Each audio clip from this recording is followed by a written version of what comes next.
Hey guys, thank you so much for watching this video. Please give us a call if you guys are looking to improve your credit score, lower your car payment, buy a car, trade in a car. If you're looking to purchase your first home, if you're looking to purchase a rental property, we can help you. Give us a call today, 877-205-7771. Talk to you guys soon, and thanks again. Hello everyone, this is Calvin Russell, CEO and founder of 850 Club Credit Consultation. Hope everyone's doing well today. Today we're going to talk about the second best time to purchase a vehicle or even going into a lease. Let's jump straight into it. Of course, for those who don't know, I worked at a dealership for 6 years. I sold cars. I was in finance for a very short period of time. And I was also, of course, promoted to manager. And again, not bragging or boasting, but again, I know how that process worked. I sold over 550 cars in less than 4 years. If you watch any of my previous videos, you probably know this already and said, why is he always saying that? Well, because people that haven't seen any of my previous videos are like, how does this guy know what he's talking about? Don't just listen to YouTube people just because they're on YouTube. You have to know that if they were in that industry, that plays a major role. Some people bought one car, do a video on how to buy a car. That doesn't make them an expert. But I'm not knocking other people. I'm just saying that, again, I'm in the industry. I know this. This particular time that a lot of people honestly think is a worse time to buy a car is actually a pretty good time. So let me explain. So this is the beginning of the year. This is two things are happening. Of course, you're going to have tax season, which of course is just now starting. People are getting their W-2s, they're getting their 1099s, 1098s. Everything that they're getting together for tax season. Because of that, the banks know that people are going to have larger down payments than they normally would have, when buying a vehicle, especially in the subprime. For those who don't know, subprime is a nice word for not the best credit. Subprime normally ranges, unfortunately, under 620, under 600, usually in that range, okay? And then most places go by the FICO auto score. If you want to see what that score is, two ways to do it. One, go to a dealership. Another way is you can do a soft pull, or you can always just buy it by your auto score through myfico.com, and you can just see all three, or you can see just one. But again, I recommend seeing all three. It costs $30. It's a monthly plan. You can decide whether you want to keep it or not. But you not only get that auto score, but you get all 27 of your FICO scores, which includes those three auto scores. But either way, that's the first thing. Is that tax season, banks are going to expect the person to have more money down. Now, because of that, a lot of people think that banks increase the prices and increase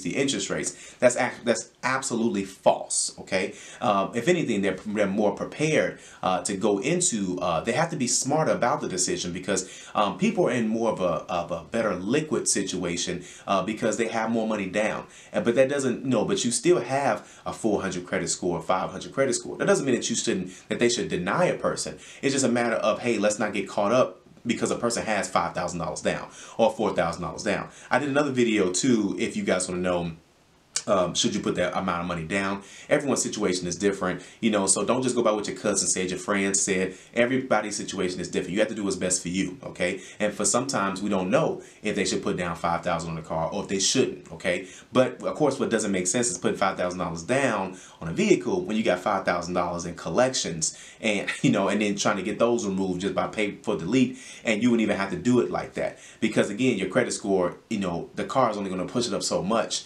So just little things like that. You can watch that video. It's 300 videos on this channel, so try to find that one. So, but either way, that's how that process goes. The second reason why this is the second best time to buy a vehicle is mainly because we're coming right out of Christmas. It's the beginning of the new year, and now you got the auto shows. If you're not in an area where there are major auto shows, like here in Chicago, we have a major auto show. New York has one, Detroit has one, California has one. But if you're like in a not so heavy populated area, you may not have like traditionally large auto shows. Because of that, they give out auto show cash depending on what region you're in, and a lot of auto show cash is usually $500, $250, $1,000, $1,500, depending on, the type of makes and models of the vehicles. That is, real money. But again, you have to understand those terms. Some lenders you have to finance with the automaker. For example, if Toyota has $1,000 bonus, $1,000, auto show cash, right? But you have to, in order to get that money, you have to finance with Toyota. That's just for an example. So find out if you have to finance with the lender. Some of you guys are probably thinking, well, I shouldn't have a problem financing with the lender. Why wouldn't whatnot. Well, some lenders have a cutoff point. Some lenders don't go below 620. Some lenders don't go below 580. Some lenders don't go below 550. Some lenders have a max amount finance cutoff. Most lenders don't finance a vehicle under 6,000. You know, so again, out the door with taxes, everything, plates. So again, you have to ask questions. You can ask questions before getting your credit ran, but do understand,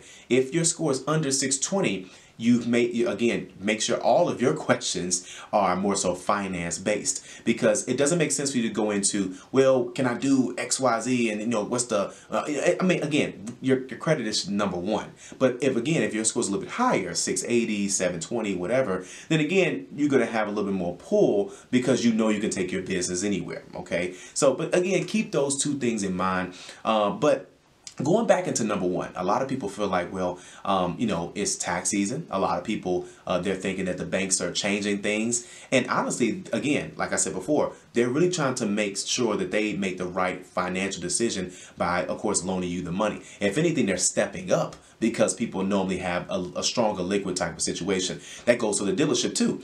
When I worked at the dealership, we would heavily increase our used car inventory, just because people had more money down. The traditional no money down person now has $1,000. The traditional $1,000 person has $2-3 grand. The traditional person that knows their credit's not the best, they all of a sudden have money down now. And again, the banks expect that, So, but again, if you say, well, I don't have any money down, no one's going to make you put any money down. But do understand, a better liquid situation, skin in the game, is going to help you, especially if your score is under 620. If your score is over 620, money down is more of a luxury. You decide if you want to do that. I've never been against putting cash down.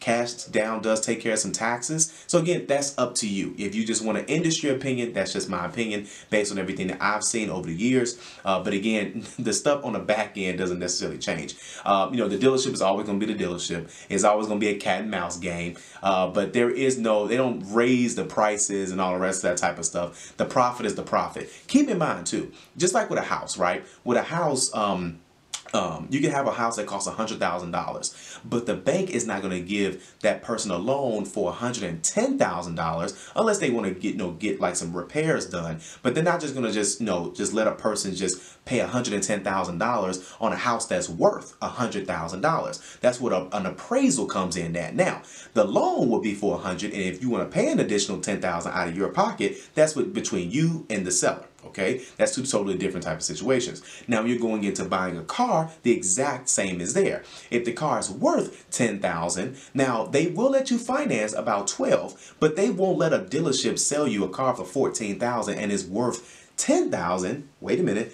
and you don't have the difference in liquid. Okay, so again, if a car is worth $10,000, but you agreed to pay $14,000 and you got $4,000 down, you better believe a bank is gonna buy that deal, because you made up the equity difference that they didn't have. That's how money down works, by the way. So again, be sure to make sure that you understand the value of the cars. You'll never know what they paid for them for, but if you see, let's say, a 2015 Nissan Altima at a Nissan dealership, right?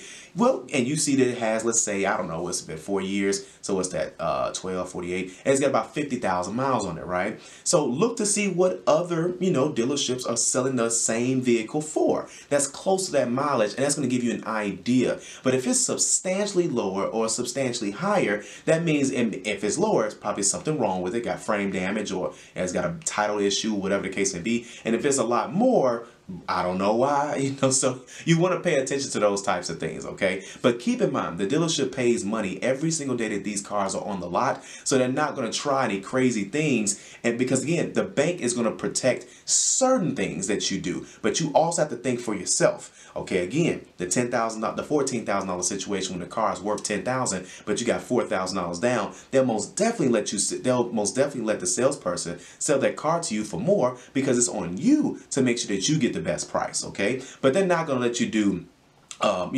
agree to a $16,000 car, that's worth $10,000 and you got $4,000 down. That won't work. Why? They will let them have some profit, but the reason being is because if a person defaults on that loan, now they're stuck with the overmarket, overpriced vehicle that they got to sell to the auction. You already couldn't pay them. So the bank is thinking years in advance, and they're not going to let, certain things happen. But at the same time, there are ways to finesse the system. If you're interested in learning how that goes, I'm actually going to be doing a course on that, on everything about the dealership you should know. So for all of you that are part of the 850 School of Credit, Finance, and Business, you guys will be getting that information firsthand this week. For those who are not on there, you better listen. You better become a school member right away, okay? But either way, if you guys like this video, like it. If you want to share it, share it. And as always, be sure to subscribe, as we have nothing but great content on the way. Thank you guys so much. Have a great day.